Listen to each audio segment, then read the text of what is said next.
Hey everybody, welcome to day 7. This is the completed day of our Walking with Jesus Daily, our WWJD class. Somebody asked me the other day, they said, I thought it was what would Jesus do? I said, no, my point was to be able to use those letters, but to get you thinking slightly different.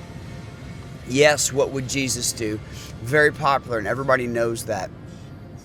And today's WWJD is very much what would Jesus do, because if you're walking with Jesus daily, you would do what he did. And what he did here in this one, it was give us a new commandment. So we are going to be in John, and we're going to be in John chapter 15 instead of 13 this time.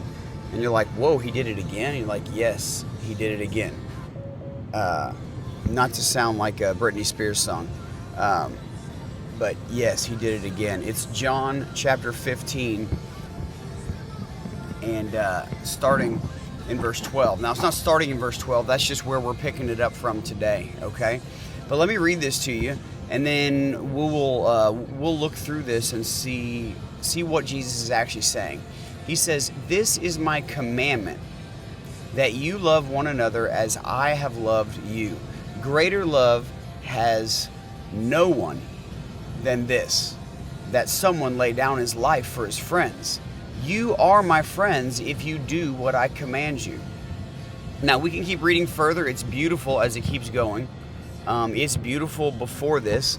He then discusses what it's like to be a part of the world in verse 18. But here's the thing, because we've studied this a little bit. But we are baby stepping into the shallow end of the children's pool, and it's nice and warm, and it still feels kind of good. But we're going to be asked hard questions, and Jesus is going to give hard commandments. Now, the last time that he gave a commandment, he was questioned. What is the greatest commandment?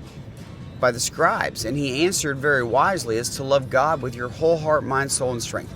That basically means with everything that you have, every ounce of your being, that your love is not shared with anything else. That is the foundation of our walk. You're like, Dan, that's impossible. I say, yes, I know. But it's possible with God.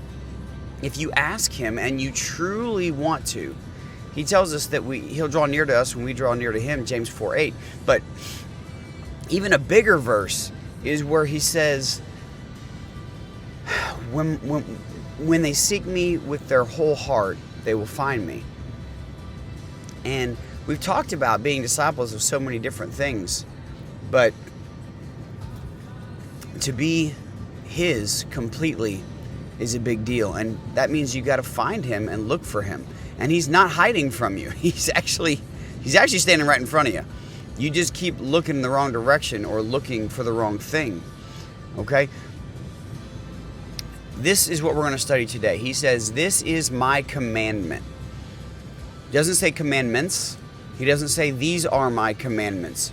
He says this, singular, is me, commandment, period. Low dot. All right?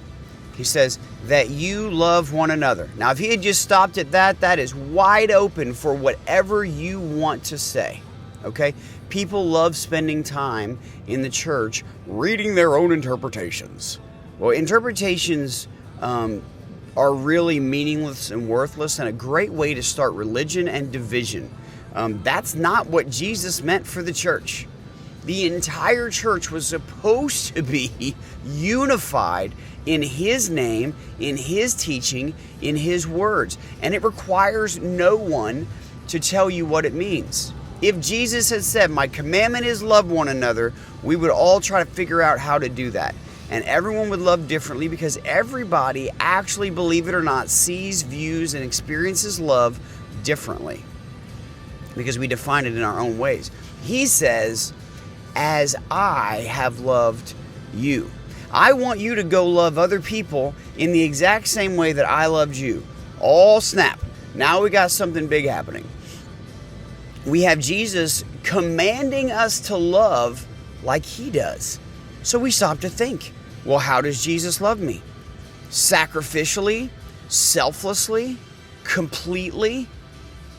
How in the world Can I love somebody like Jesus? Never leaves my side. He's constantly with me. He believes in me. He trusts me when I'm not trustworthy. He picks me up when I'm constantly falling down.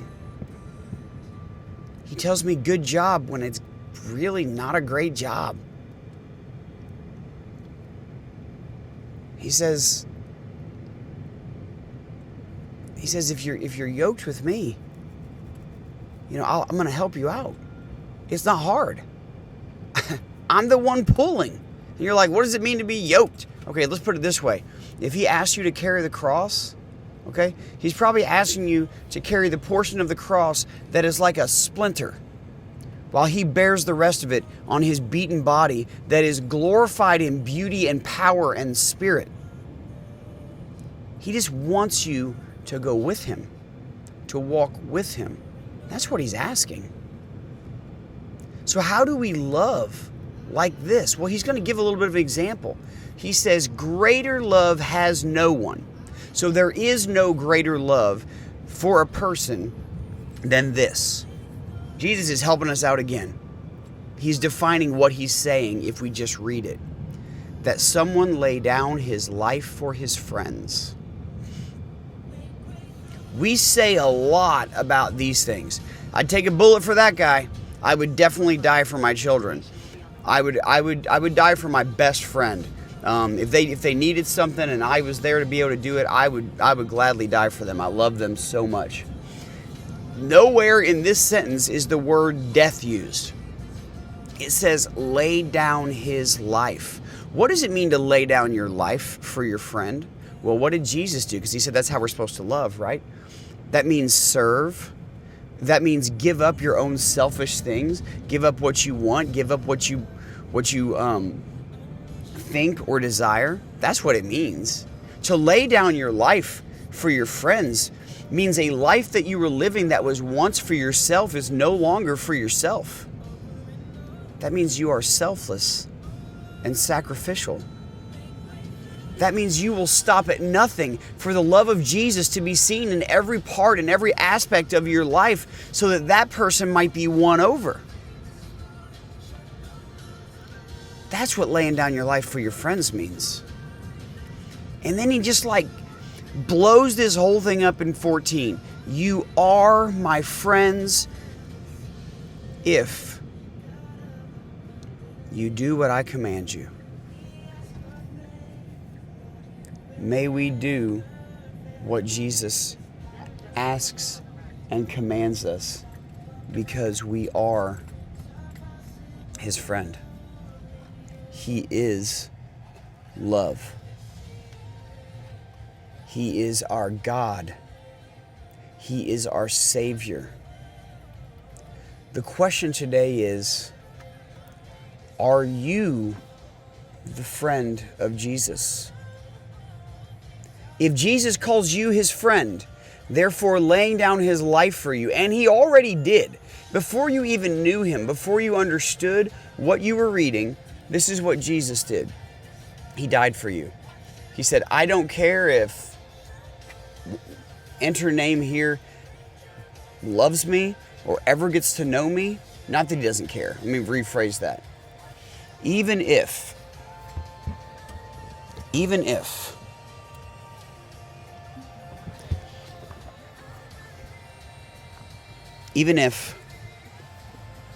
Daniel never finds me, I want him to, but even if Daniel never finds me, let me tell you what I'm going to do. I'm going to get up on this cross and I'm going to die for him. I'm going to love him completely, even if.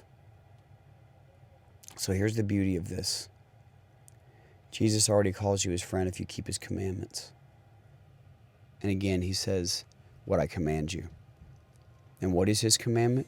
To go love one another like he does. Lay your life down at the feet of Jesus because he's your friend. You see how this circles back to being his friend? People say all the time, I will die for so-and-so. But whoever says, I will die to myself and lay down my living life to serve and love you like you have loved me? It's a great question. It's great to think about, and I could literally talk about it for about another hour. But I'm going to let you guys digest it. I'm going to let you guys read a little bit before and after and see what this means to you, because I'm trying to keep these recordings around 10 minutes. I love you guys. I can't wait to dig into this more. Have a great one.